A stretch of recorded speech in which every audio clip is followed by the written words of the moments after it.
Hello, everyone. Welcome to our seminar today on spirituality and health. And today we have Far Curlin, who is going to give a presentation with the title, Hello. Is There a Way of Medicine for Christians? So let me just say a word about Far.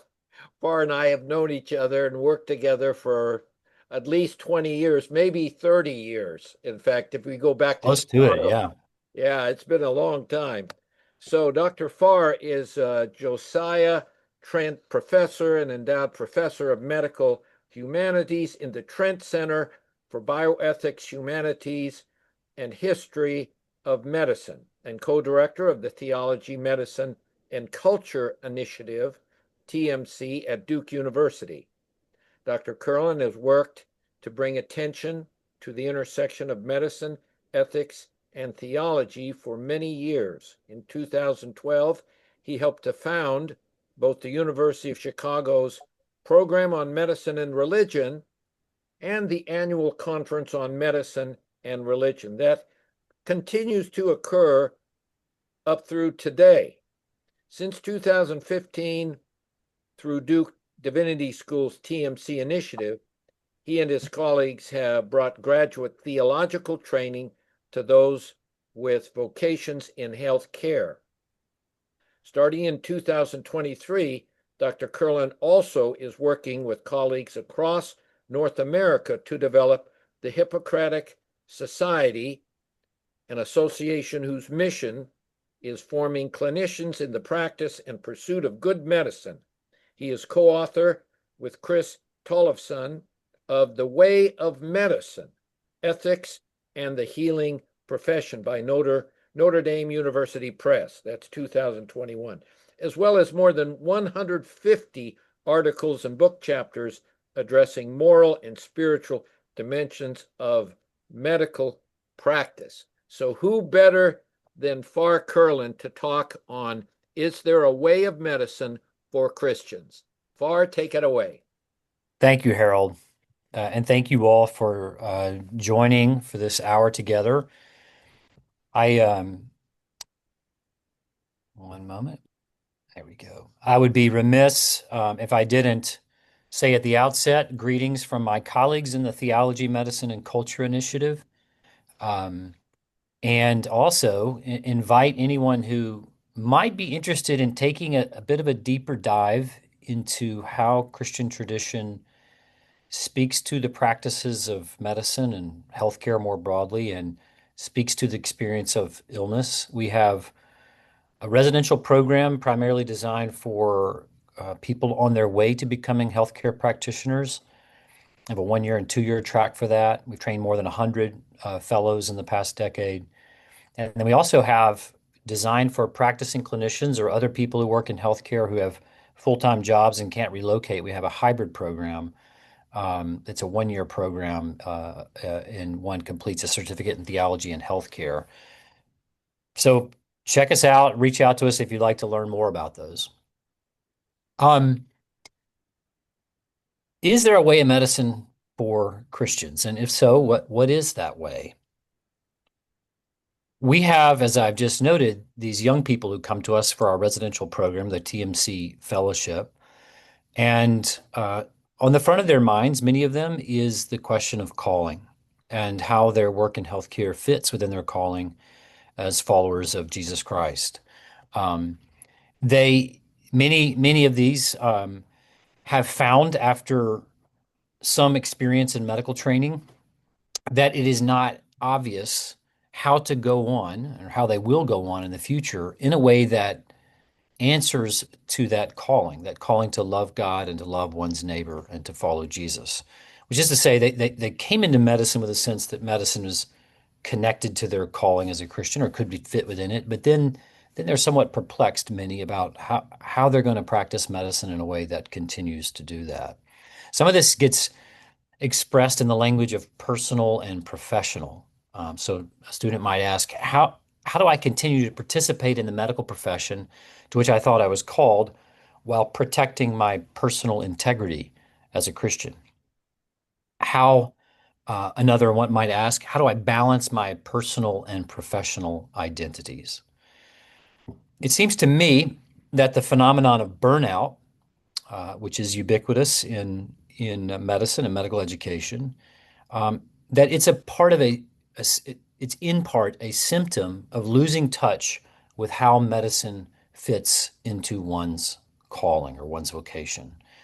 We see that among many of our hybrid students in our TMC program, most of them are mid-career clinicians who are, after practicing medicine for a decade, newly asking, man, how do I go on in this? This just seems like what I'm doing daily is not obviously resonant with what I thought I was called to be about and to do as a Christian in the world of healthcare. And they're looking for ways to um, recover that alignment and that synergy and that integrity between who they are as a follower of Jesus and the way they go about their daily practices and their work. So TMC is about turning to the resources of our story, the story by our here, I mean by for Christians anyway, the story of everything with Christ at the center to understand what medicine is, what it's for, and how it fits into the lives of Christians. And I think we can't answer these questions. Is there a way of medicine for Christians, and what is that way? Unless we also can answer the question, what is medicine? There are two broad understandings of what medicine is at work in today's healthcare, and they give contrasting answers regarding many parts of the practice of medicine. In one sense, the question, what is medicine, seems simple and straightforward to answer. Surely medicine is the practice of healing humans, of preserving and restoring the health of those who suffer injury or illness. Surely good medicine is both motivated by concern for the patient's health and guided by the medical practitioner's expertise in the ways of the human body. And health seems equally obviously an important, even essential aspect of human flourishing. If you're sick or suffering from a health-related impairment, you're just not as well off as you could be if your health were restored. That doesn't seem, I think, controversial. And this account of medicine makes sense, it seems to me, of what medical practitioners are doing when they are most obviously practicing medicine, and what makes them medical practitioners rather than practitioners of something else, of some other art. This account of medicine, what medicine is, can give rise to important norms of medical morality, norms to guide medical practitioners, such as do not act contrary to a patient's health. Do not let your concerns for your patient's health be subverted by prejudice, apathy, or self-interest. Particularly, you think about financial self-interest. Give to your professional practice the attention, time, and energy needed to shape your life as a person devoted to preserving and restoring health, and one who can become excellent at that practice. With my colleague, Chris Tollefsen, a professor of philosophy at the University of South Carolina, I have argued that this conception of medicine and its morality, which Tollefsen and I call the way of medicine, should guide medical practice. Medical professionals must act in accordance with the norms of the way of medicine, so understood, if their practice is to be genuinely medicine at all, and if that practice is to be genuinely congruent with human flourishing. There's a contrasting model. This vision I've just laid out finds competition in an approach that Chris and I call the provider of services model. This model, which has steadily grown in influence over the past half century, and by the way, I should say at the outset, we observe that these models are both practiced to varying extents in different clinicians' experience. So they tend to overlap and contend with one another depending on which domain of medicine someone's in, what kind of patients are presenting, the dispositions of the practitioner, and so on. But they're ultimately, we think, irreconcilable. But the provider of services model has steadily grown in influence over the past half century, and it assumes that medicine comprises a set of technical skills used primarily in service of a patient's autonomously chosen preferences and goals. whether or not those preferences and goals detach from or even directly contradict the patient's health. The norms of the provider services model are different than those of the way of medicine. In the provider services model, an intervention is medically indicated and may be an obligation of the practitioner as long as that intervention is legal, effectively brings about the patient's goal, and is freely chosen by the patient. A practitioner of the way of medicine might object, for example, to physician-assisted suicide or euthanasia as acts that contradict medicine's commitment to a patient's health. But proponents of the provider of services model increasingly will argue that where such practices are legal, they're accepted by the community, the population, the citizens of that jurisdiction, then physicians should provide them or refer for them, or if unwilling to do so, they should exit the profession or choose a part of the profession that's not going to have people seeking this service show up regularly. I'll give you a more mundane example. Not long ago, I heard a talk about innovations in hospice care to allow patients on dialysis to receive some dialysis while still in hospice. By the way, my own clinical practice is in hospice and palliative medicine, and we frequently face this issue where someone's on dialysis, they have some other condition, let's say a cancer, and they really want to take a more simple palliative approach, but they don't really just want to stop dialysis right then. So the question is, but to this point, most because the Medicare benefit once you enter hospice requires the hospice agency to pay for all of your medical care related to those diagnoses contributing to your poor prognosis. Hospice agencies just haven't been willing to take people on dialysis. So with that background, this seemed like a pretty good idea to let people experiment with letting people who are on dialysis get some dialysis while they're in hospice. What was interesting to me, though, was the story that was advanced to make sense of this did not refer to the features of health that can be preserved using reasonable means, et cetera. They didn't talk about, that health that's present when uremia is kept at bay and how we could preserve that aspect of health, which includes being able to be fully conscious and interactive, and that continuing dialysis that's been going on for years seems like a not terribly burdensome means to that, and so on. Instead, the rhetoric was this was all about being patient-centered, interpreted as facilitating patient choice, options, being in control. So this was being sold as this is a way to give patients more options, more control over how they die. And more, the expectation that physicians will provide the services that patients request is framed as a matter of patient's rights. The patient has a right to such service, and the physician has a corollary obligation to provide it.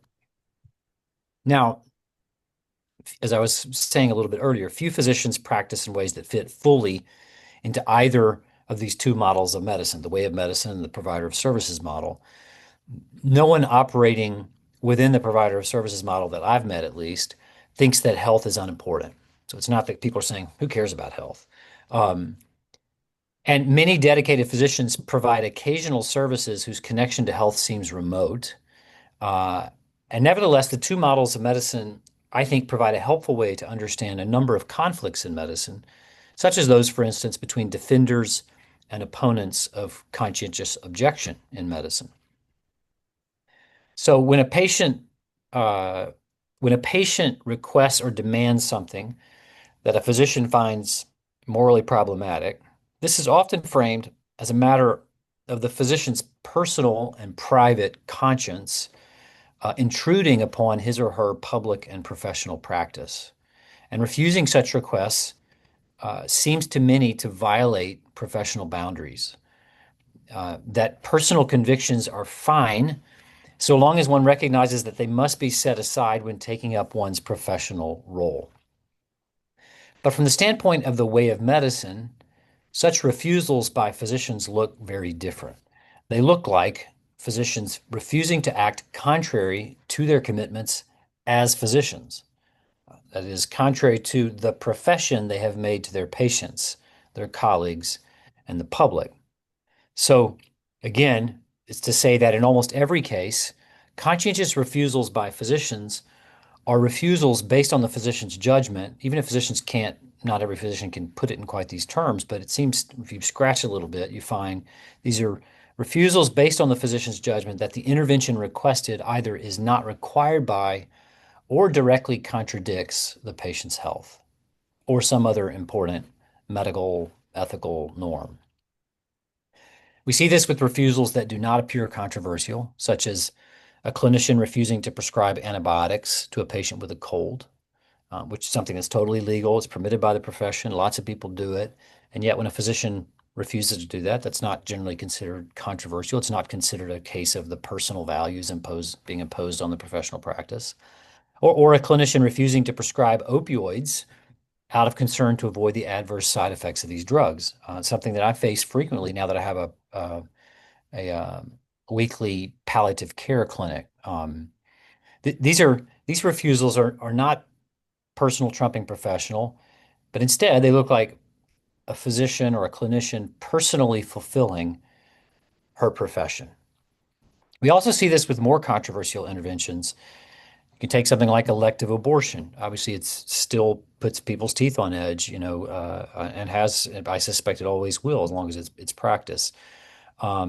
More recently, medicalized gender transition or what's called gender affirmation, gender affirmative care for children or adolescents are are practices that many clinicians will refuse to cooperate in, and that those refusals appear to many to be personal sort of incursions of the personal on what should be guided by professional commitments. Understanding disagreements within medicine as potential conflicts between the way of medicine and the provider of services model doesn't settle these disagreements, but I think it does help us understand the disagreements and what is at stake in them. And there's lots more to say about that, and happy to talk about it more in our Q&A time, as anybody has questions or comments. But let's go back to this question we started with. Is there a way of medicine for Christians, and what is that way? I propose to you that if there is a way of medicine for Christians, I think there is, it begins with what we're calling the way of medicine, and which is, by the way, not the way of medicine is not some tradition that we're creatively making up. It's just our way of renaming something we think has been handed down for many centuries. So that's where the way of medicine for Christians would begin. And Alan Verhey, late colleague here at Duke Divinity School, theologian, ethicist, in an essay on the Hippocratic Oath, insofar as a Christian may swear it, which was a form of the oath that at some point, we don't know exactly when, a form of the Hippocratic Oath emerged in the medieval period at some point and was sworn by many Christians over the years. He wrote, "The first lesson of the oath, insofar as a Christian may swear it, was that Christian ethics does not disown natural morality. The Christian story does not force those who own it to disown either medicine as a practice or human rationality. The way of medicine, in its basic structure, has been embraced over history by Jews, by pagan Greeks and Romans, by Christians, by Muslims, and by many others. It is the vision of medicine that is implicit in codes of ethics like World Medical Association's Declaration of Geneva.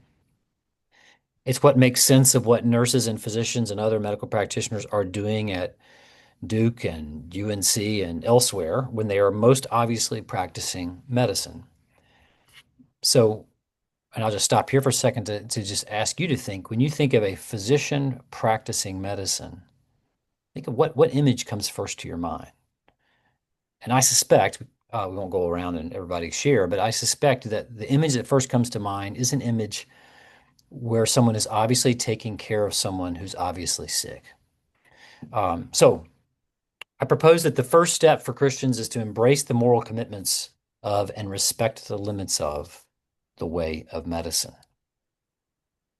And the central commitment there is to act only insofar as your actions are consistent with a commitment to the patient's health.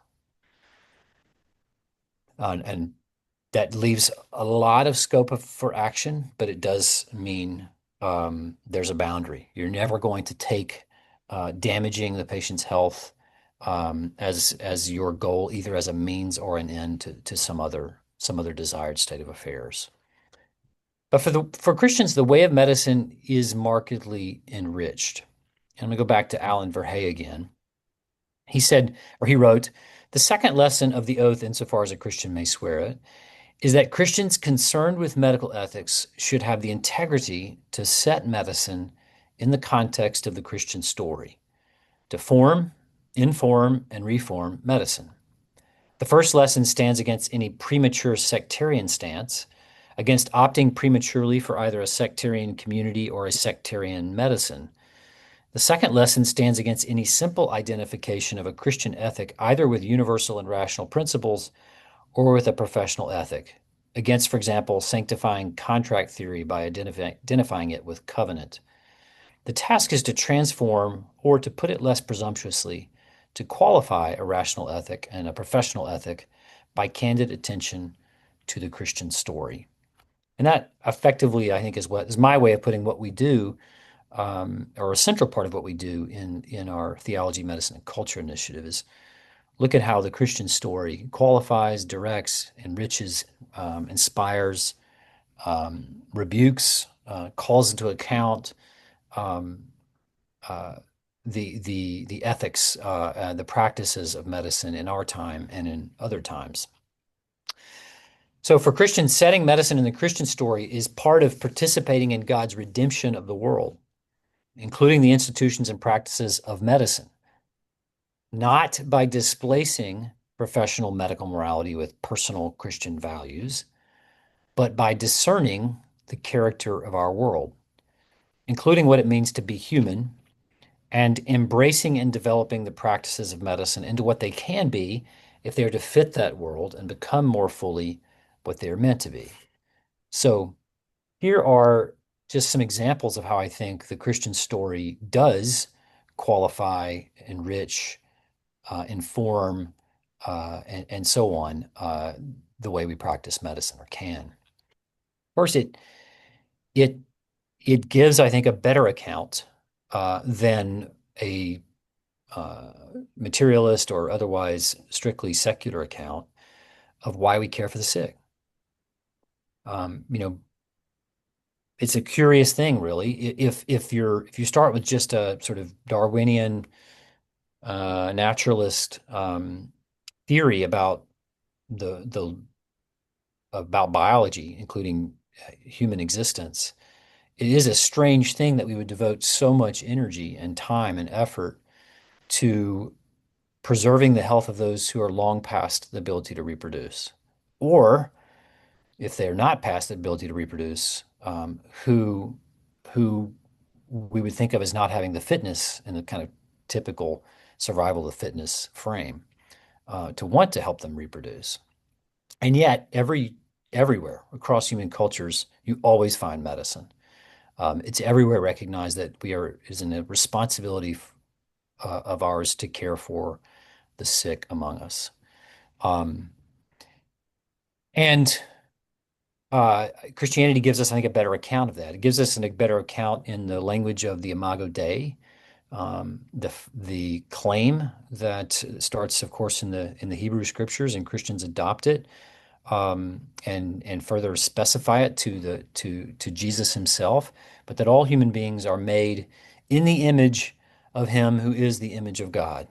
So everyone bears this fundamental dignity, and that that means we have a kind of obligations to each other that without that story are not as clear or not as rich.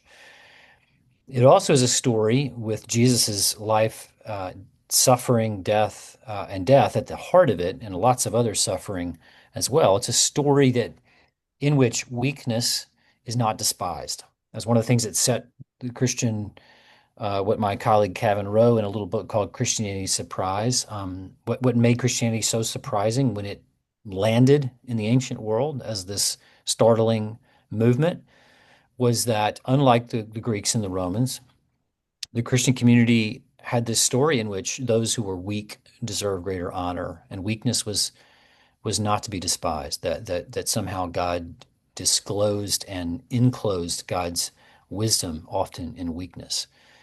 That, of course, can motivate people to care for those who are weak and who are sick and who are disabled and who are diminished, and can encourage those who are experiencing that by giving them a story in which they still belong. They still have a place to play, a dignified and honored place to play within the broader community. Um, and then we have this remarkable a word from recorded by the gospel writers in which Jesus says to his followers that inasmuch as you've done to the least of these, you've done unto me. And it was after saying that they were going to be held accountable to whether they had, among other things, visited the sick. And so there's been this idea passed down in the Christian community, in the church, in tradition, that in some way, in some mysterious way, when you encounter someone who is sick or injured or disabled, in other ways diminished, you are encountering Jesus. You're encountering the one who is the Word of God, God in the flesh, and that, of course, ennobles the work of healthcare and probably particularly the work of nursing um, in a way that can really inspire practices of healthcare. The story also gives, I think, a better account of the practitioner-patient relationship. It's a story that makes sense of our treating our patients with reverence. Reverence, again, because this patient in some way is bearing God's image. You're encountering in some mysterious way God.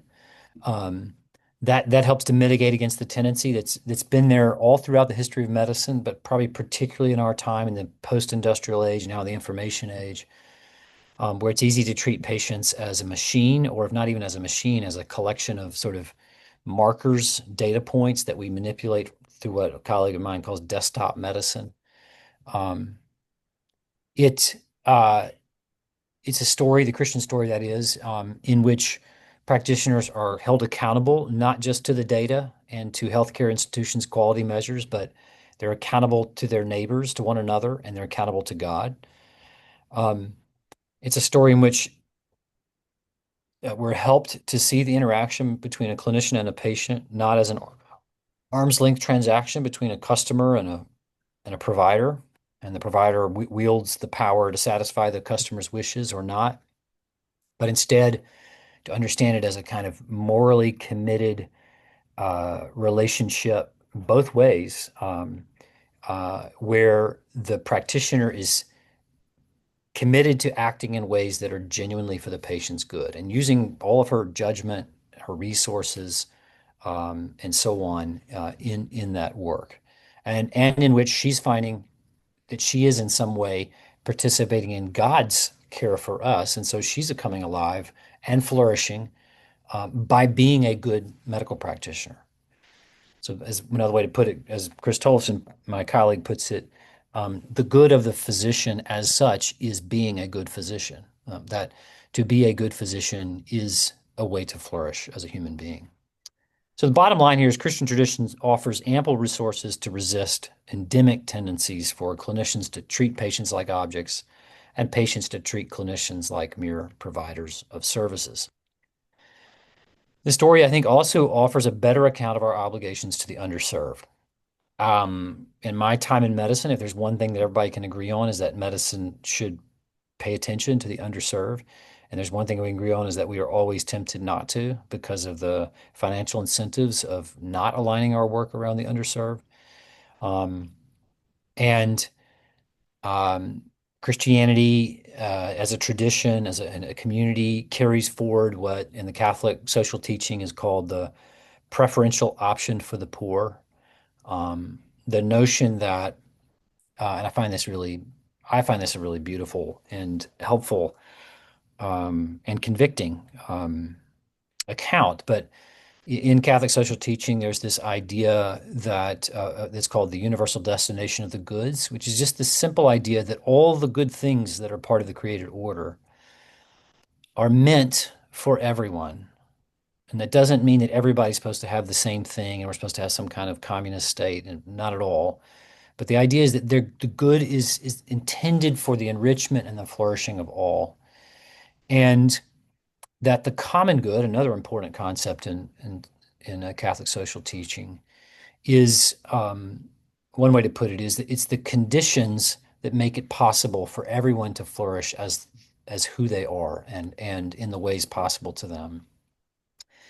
Recognizing that the poor are, by being poor, are always in a position of not having access to those goods which are for everyone, and therefore also not having access to those conditions which make possible their flourishing.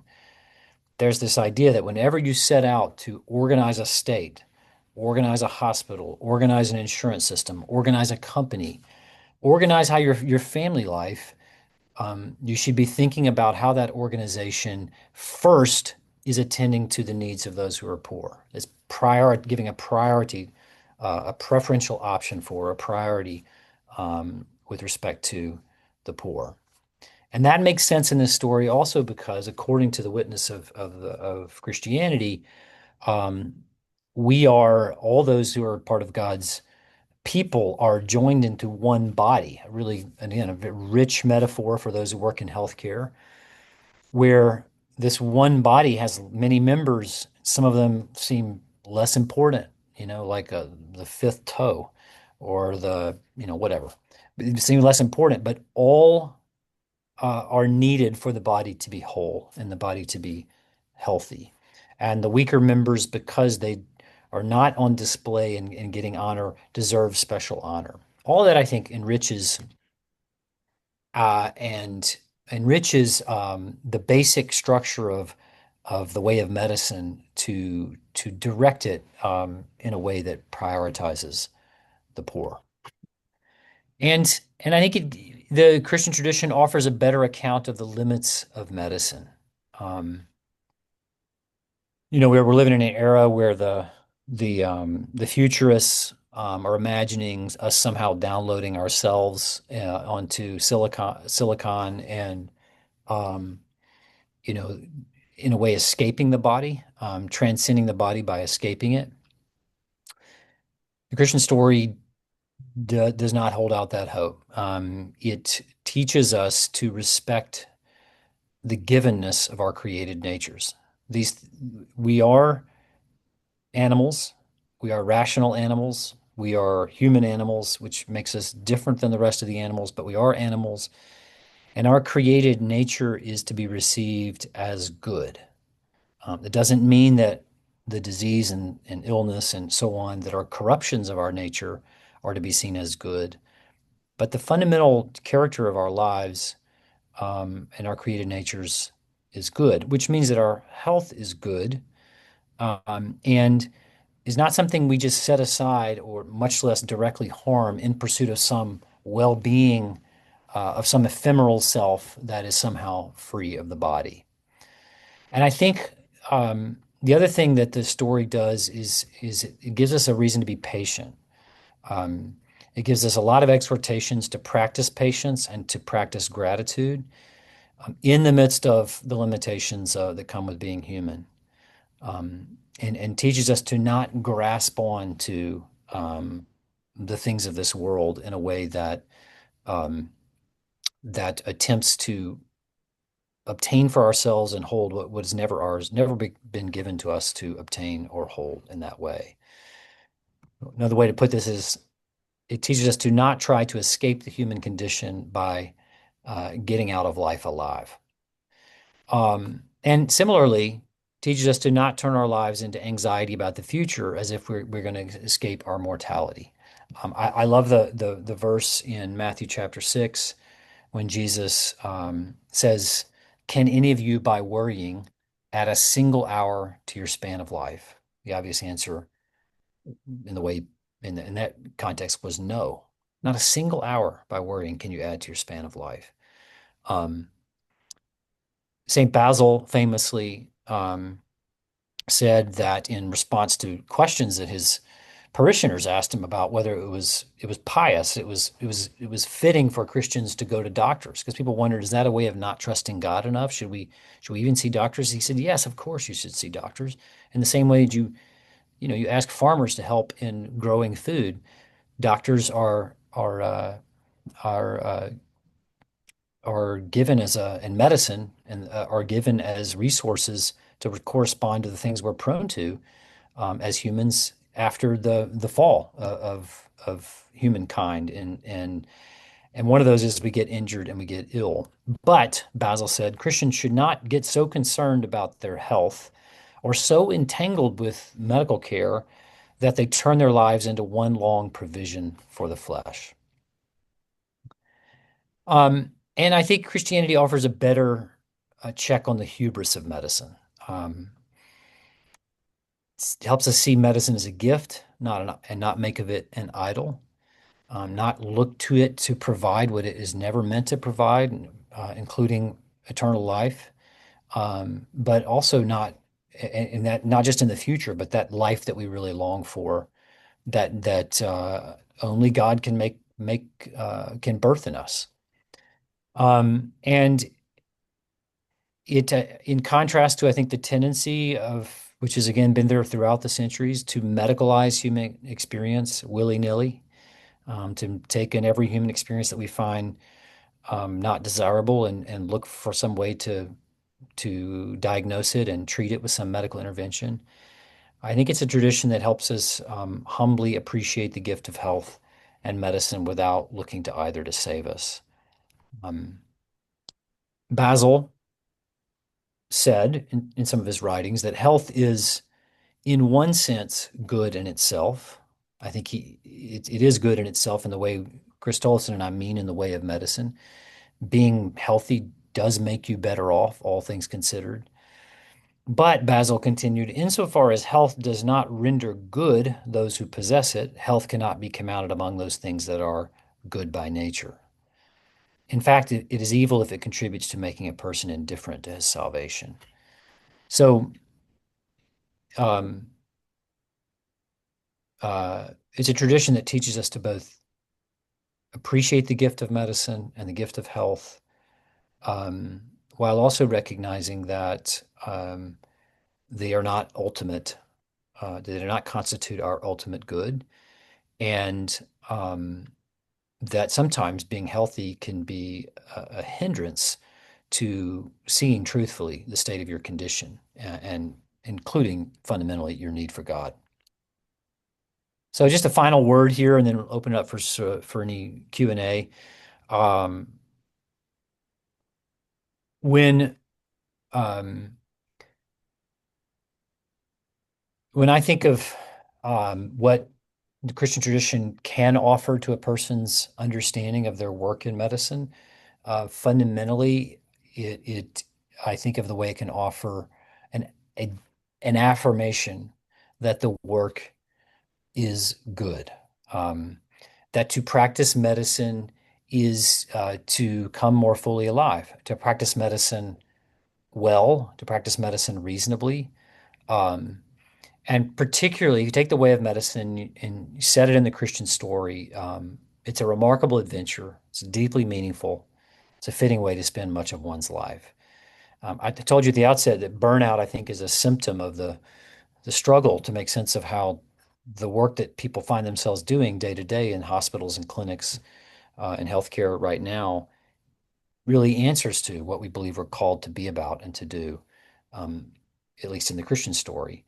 And I think one of the things that's been most encouraging to me about our TMC fellowship, including our hybrid program for mid-career clinicians, is at the end of that program, pretty consistently hearing from those who participate that they have renewed affirmation in themselves, renewed confidence. They can say with new clarity that the practice of medicine is very good, and they can see a way to go on, continuing that in a way that answers to who they're called to be.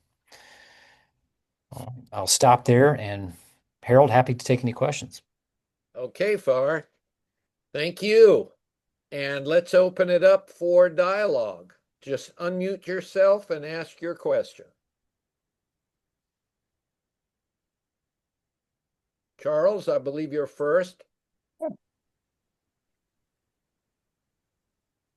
Let me just say, I am not a medical practitioner. I'm a social scientist who has been had a 30-year career, nearly 30-year career in public health.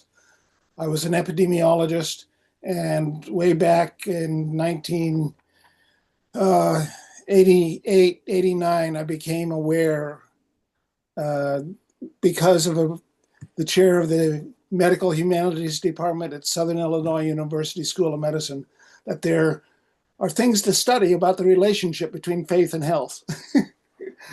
So I've had a long time interest in that. And that also came in my own experience following some remarkable events. I won't go into all the details that led me to an acceptance of the Bible as true, uh, that the gospel accounts were trustworthy accounts of the life, death, and resurrection of Jesus. And as a philosophy student, I had long been intrigued by Jesus' ethics, but I wasn't sure whether all these other things were believable or not.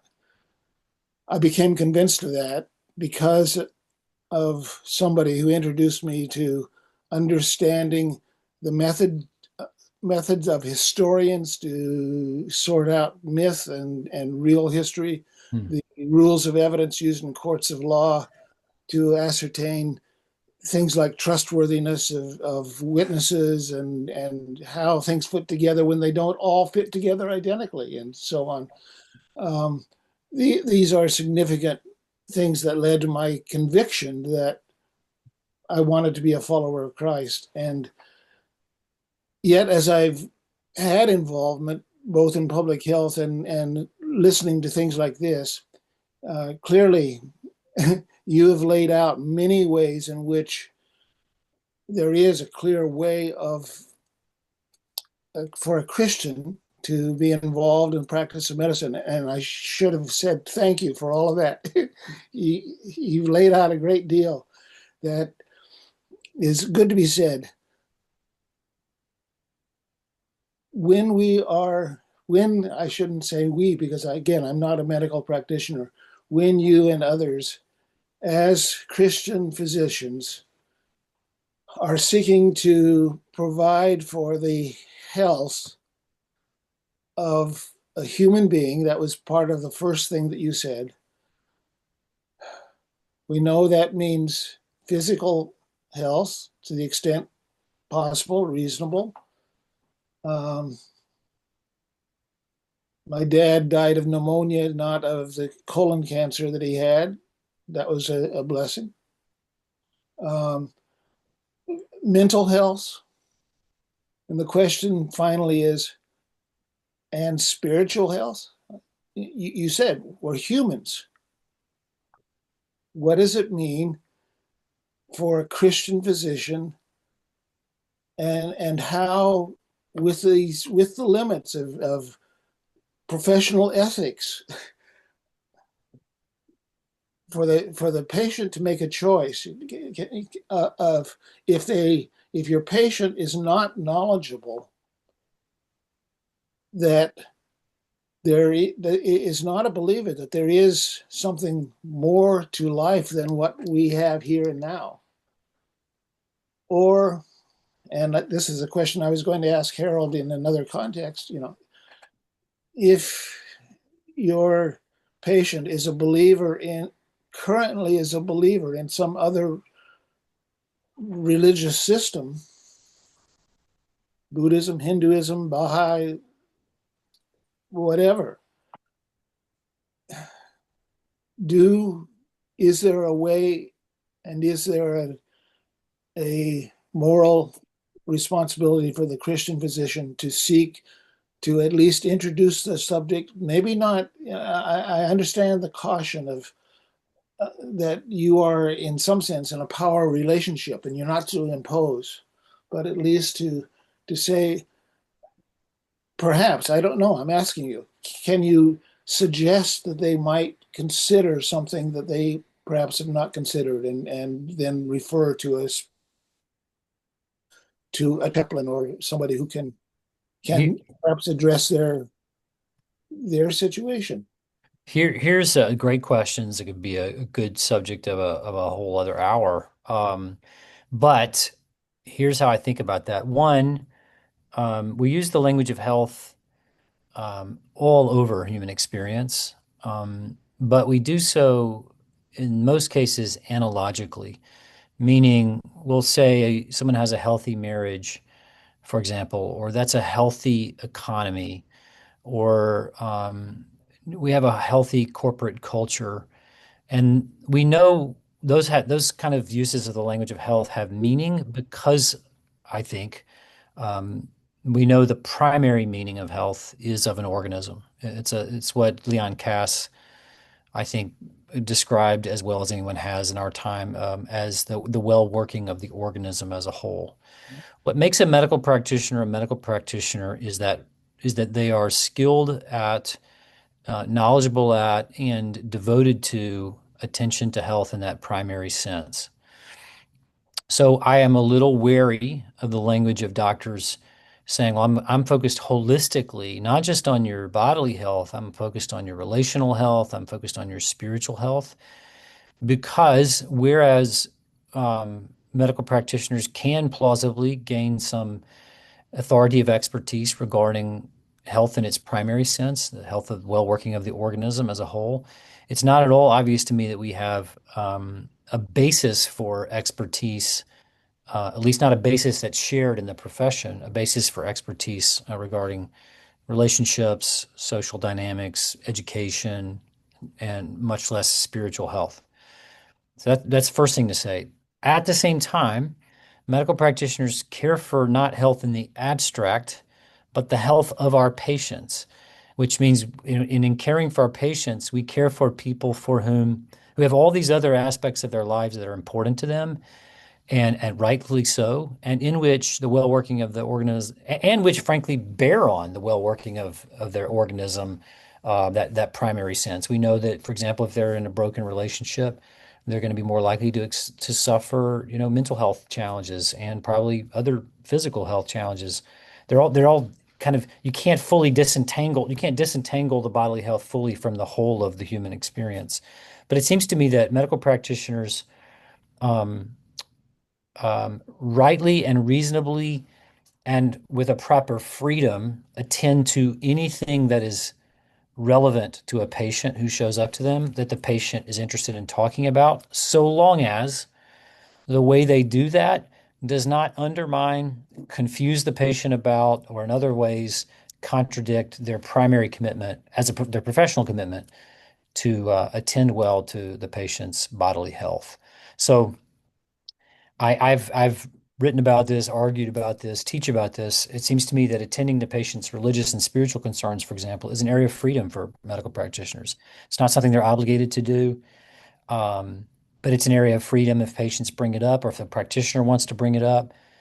They should only do so in ways that are not undermining the possibility of the patient entrusting themselves when they're sick or injured to the physician's medical care.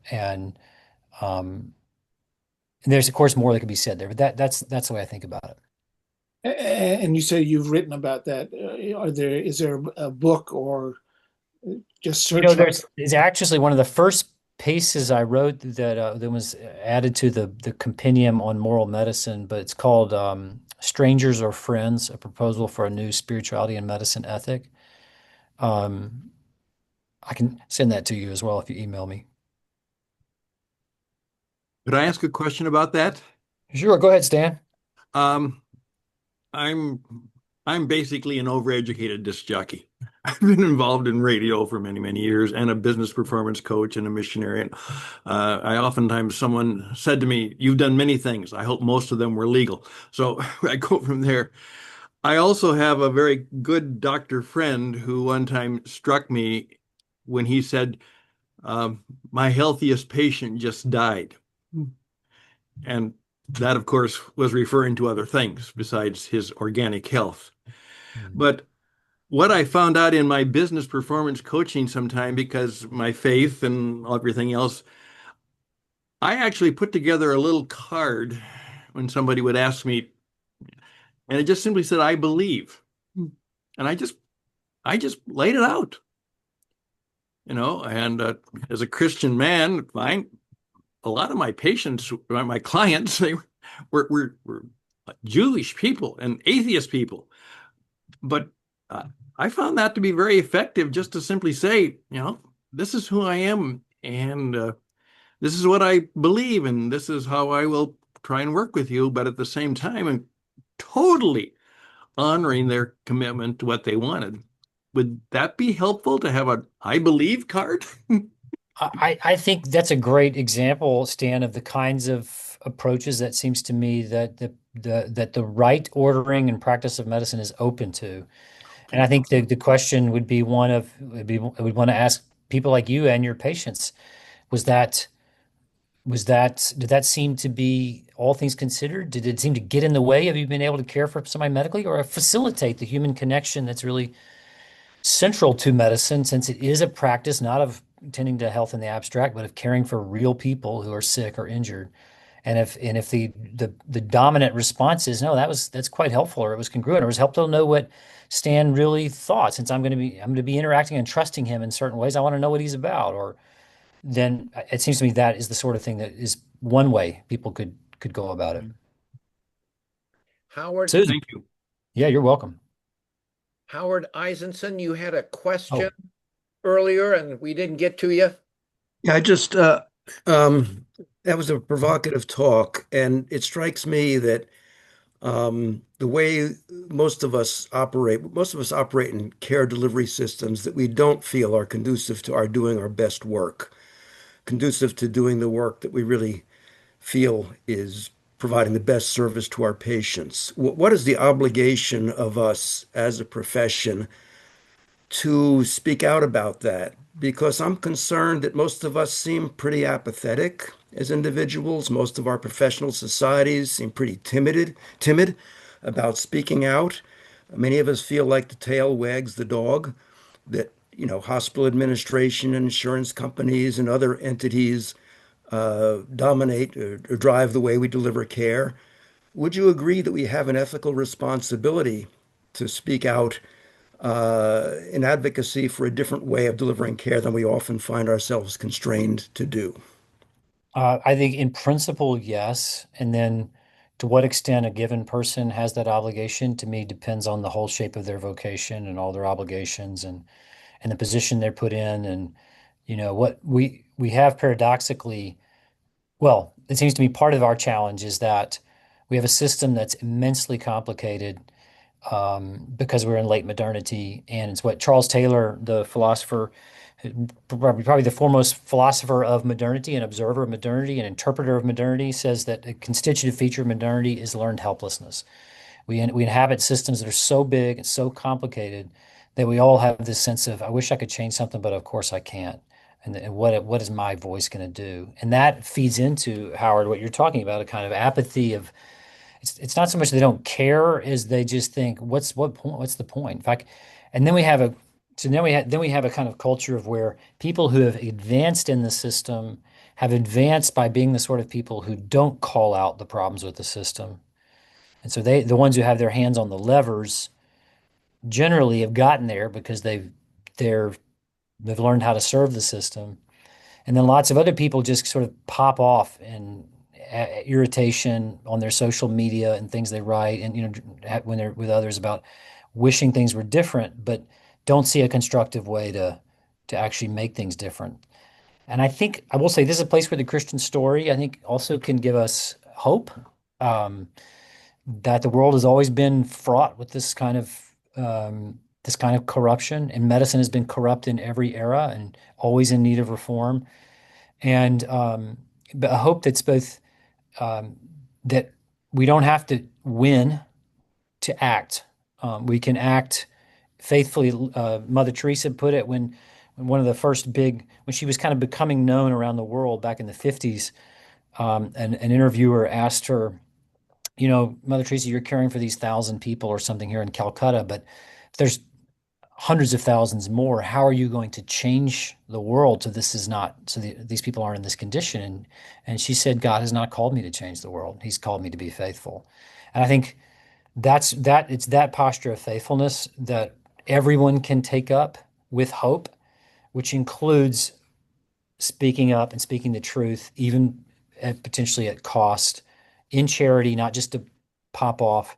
And that those who have are in positions of authority or positions to really make decisions, then the onus is on them all the more to speak up about the corruptions that make it hard to practice medicine well because all the incentives are aligned against it. Thank you. Susan, you're up next. Thank you. Hi, I'm a certified educator with the Association for Clinical Pastoral Education. And so this conversation about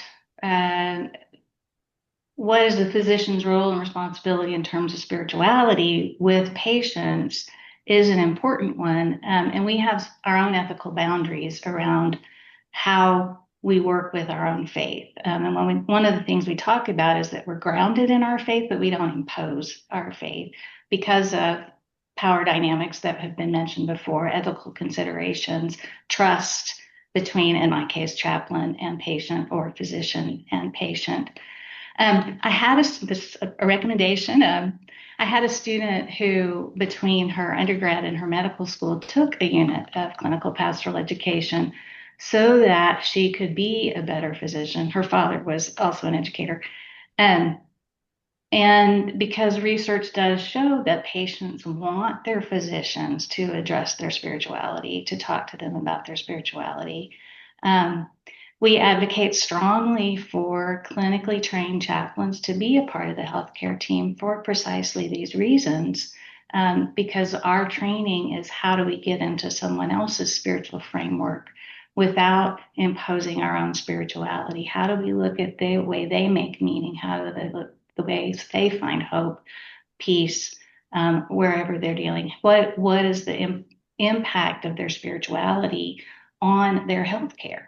And so I appreciate the conversation because I think it's a very important one, certainly for the motivation, the resilience of physicians, but all of us who work in healthcare.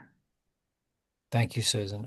Just a brief comment on that. We have had a number of our trainees do rotations of CPE, and they have pretty uniformly appreciated the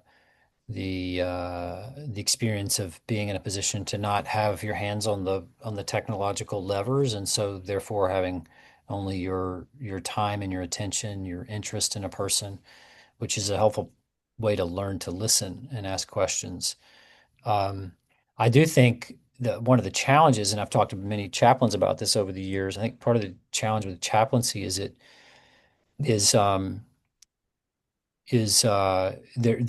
seems to me potentially a tension that's not fully reconcilable between being trustworthy and um, and not being forthcoming about what you believe is true.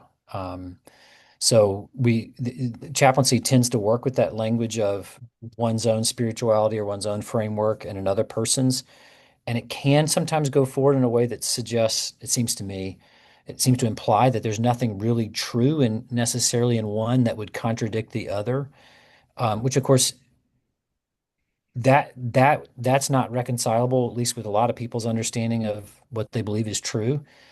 And so the challenge, it seems to me, is how does a medical practitioner, not a chaplain, honor what I think is good about the chaplaincy ethics you suggested, which is careful listening, respect, a reverence for the person, and a genuine interest in where they are and what they're thinking, but also not do so in a way that suggests, "Hey, I'm just here to go with what you have, and I'm not really don't have any. I'm not going to object to that at all." Because that itself can be a way of saying, I don't really care about you, I think fundamentally, because if you think someone's going off in a direction that's really not oriented to the truth, then sometimes in medicine, doctors do this all the time. We say, "Hey, I think that's a mistake," or I think that's I think what you're believing or doing is not aligned with the truth and is therefore not necessarily good for you. How to do that in a way that's wise and respects patients and doesn't impose is seems to me the work of wisdom. Thank you, Far. And thank you, Susan, for your Oh, question. And for everyone's questions, we're at 1 o'clock, so we'll have to close. But thank you all for participating, and we'll see you next month. thank you all.